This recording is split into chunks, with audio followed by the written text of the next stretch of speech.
The first word in mixed martial arts defines it completely. MMA is a mixed martial arts sport and features competitors with a variety of skills from several disciplines. MMA began as a competition between two forms of fighting, but it has since evolved into a system that produces well-rounded fighters who study a variety of disciplines. Who doesn't enjoy a rivalry? I know you do, and the UFC does as well. Some of the biggest rivalries in combat sports history have taken place in the UFC. But which ones are the best? Please like and subscribe to this channel before we go further. Thank you. Now, let's take a look at the top 10 UFC rivalries, starting with number 10, Matt Hughes versus Matt Serra. It's no surprise that these two men didn't get along when they met during The Ultimate Fighter's 4th season.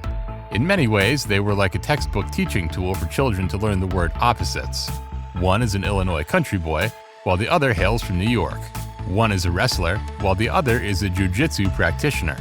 One was a champion, while the other was a gifted fighter who never quite found his stride. As one might expect, the two were natural rivals. It had been a tough season, and the stakes for the Octagon showdown were enormous. Fans would have to wait a long time to see the payout for weeks of bad blood.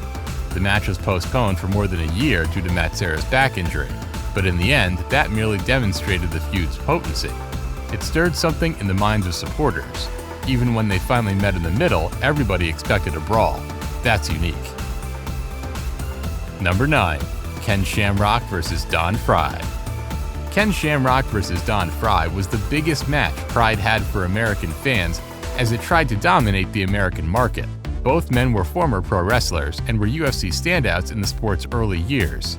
These two charismatic fountains would be able to create a splash if anyone could. However, the fight promotion became a little too personal sometime along the way.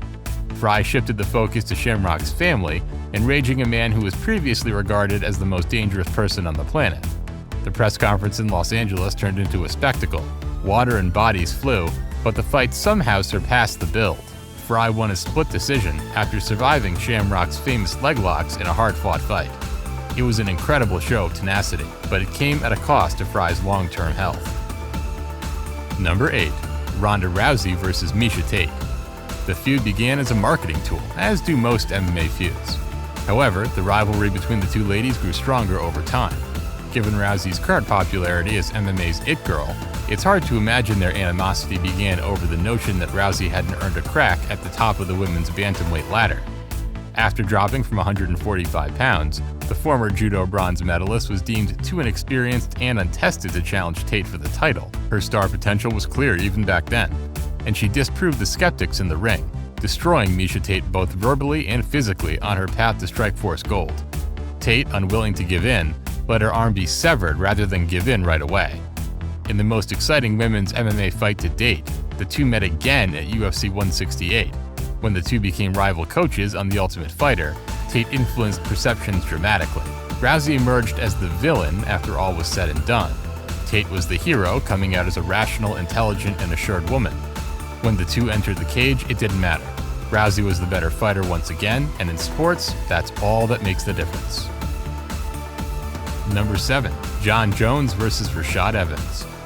This is the most Shakespearean of all the MMA feuds, with elements of betrayal, jealousy, anger, and revenge. The two men began as training partners. Evans took in the promising young Jones, and the two appeared to be fast friends. The perfect utopia came crashing down when Jones announced to the public that he would gladly fight his teammate, in violation of Greg Jackson's rules of engagement. Jackson's team declined to compete against each other for years, but Jones appeared to be changing those rules. Evans eventually left the coach he helped make famous, forming the Black Zillions in Florida after being rejected. Both men had a lot to prove when they met in Atlanta. There was plenty of trash talk, and it was brutal and honest. Jones, on the other hand, had the last laugh, dominating Evans on his route to a decision victory. Number 6. Brock Lesnar vs. Frank Mir. Nobody knew what to expect from Brock Lesnar when he made his UFC 81 debut.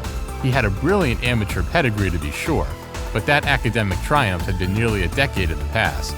Before entering the fight circuit, he'd spent several years in the bizarre world of pro wrestling. Was that enough to wreak havoc on his physique and dampen his competitive instincts? The answer turned out to be a resounding no. Mir won through submission with a knee bar, but only after Lesnar dazzled the world with his speed, strength, and cruelty. He was certainly on his way to becoming a champion. Lesnar does not enjoy losing, and he does not believe in moral victories. To make matters worse, Mir publicly dismissed Lesnar's prospects of winning a rematch. Lesnar was enraged, and he demanded a rematch with Mir, which he received at UFC 100, the greatest event in mixed martial arts history. Lesnar won that rematch and then went on a legendary post-fight rant, insulting Mir and even criticizing UFC's beer sponsor, Bud Light. Number 5. Anderson Silva vs. Chael Sonnen. Anderson Silva is widely recognized as the UFC's greatest middleweight champion. Silva appeared unstoppable, wiping out everyone in his path until he came face-to-face with Chael Sonnen. When Sonnen faced Silva in 2010, he was on a 3-fight winning streak and was a plus 300 underdog. Sonnen was dominant from the beginning of the fight, until the 5th round when Anderson slipped in a triangle choke and submitted him with 1 minute and 50 seconds remaining. The feud, however, did not end there. In a post-fight interview a year after their famous battle, Sonnen made one of the most iconic call-outs in UFC history when the second fight began. Chael threw the worst spinning back fist in history, finishing the fight in the second round. Number 4. Dominick Cruz vs. Uriah Faber. The rivalry between Dominick Cruz and Uriah Faber dates back to when Uriah Faber was the WEC champion in 2007. In the first fight, a young Dominick Cruz, who was only 7-0 at the time, was submitted in the first round. 4 years later, Cruz is the UFC's inaugural bantamweight champion, and Faber is still at the peak of his game. Cruz's sole loss in his career at the time was against Faber, and Faber was not going to let him forget it. Cruz and Faber put on an incredible display at UFC 132, their second fight, but Cruz won the fight by unanimous decision. Finally, in 2016, Cruz vs. Faber 3 demonstrates to the world that the bantamweight class is not to be taken lightly. Both combatants put on a spectacular display, going all 5 rounds and moving at a rate that would make a heavyweight faint just by looking at them. Dominick wins again by unanimous decision, bringing their epic trilogy to a close. Number 3. Chuck Liddell vs. Tito Ortiz. One of the first and most renowned UFC rivalries was between Chuck Liddell and Tito Ortiz. Both fighters were at the top of their categories, and everyone dreaded them. Ortiz had never been finished because Liddell was knocking everyone out. It was a typical case of an unstoppable force meeting an immovable object. Their first fight, which took place in 2004, lived up to the hype. Both men were throwing to kill, and in the second round, the Iceman unleashed a barrage of punches that put the Huntington bad boy to sleep, and Tito Ortiz was knocked out for the first time in his career. But this was just the start. Their fans were still yearning for more Ortiz vs. Liddell battles, and they were satisfied in 2006. This time, though, their battle would be for the title. In 2006, Liddell won his first championship defense against none other than the Huntington bad boy, a longtime nemesis. Unfortunately for Ortiz, this bout would not go his way as well.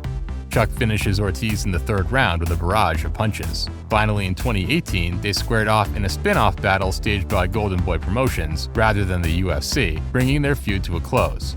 Tito knocks out Liddell in the first round, causing a major upset and giving Tito the final laugh. Number 2. Daniel Cormier vs. Jon Jones. Jon Jones and Daniel Cormier have a sour history. When these two men entered the octagon, it was clear that they didn't merely want to kill each other for the sake of gaining more views. The feud between these two dates back to 2010, when some backstage comments were made to each other during their first meeting, and they almost immediately despised each other. 4 years later, a battle between the two was finally scheduled, and during a press conference, things got physical, when the two started fighting on stage, eventually bringing the entire stage down with them. Their first battle didn't take place until 2015, but when it did, it was a blast. Jones won by unanimous decision after a back-and-forth fight. After their initial battle, neither fighter forgave the other in several news conferences and interviews, indicating that the beef was still alive. Jones was suspended and stripped of his title for a hit-and-run charge later that year, then suspended again for possible doping violations. DC and Jones could not fight again until 2017. However, the tables were turned, with DC as a champion and Jones as the challenger. Jones finished DC in the third round, but the fight was declared a no contest after Jones tested positive for doping again. Number 1. Conor McGregor vs. Nate Diaz. In 2016, Conor McGregor was the most popular fighter and possibly the most popular athlete in the world. So when a fighter with an 18-10 record showed up on an 11-day notice and submitted him in the second round, the world went crazy. That sparked a media frenzy and elevated Nate Diaz to superstar status. As soon as the referee removed Nate from Conor, a rematch between the two was set in motion. This fight's build-up was enormous and was hyped everywhere you looked. When the two fought again 5 months later, it didn't only live up to the hype, but even beyond it. Conor McGregor returned to his winning ways in the rematch, which was crowned Fight of the Year. At the time, the fight was also the most watched UFC pay-per-view. Thank you for watching to the end. See you next time. Bye.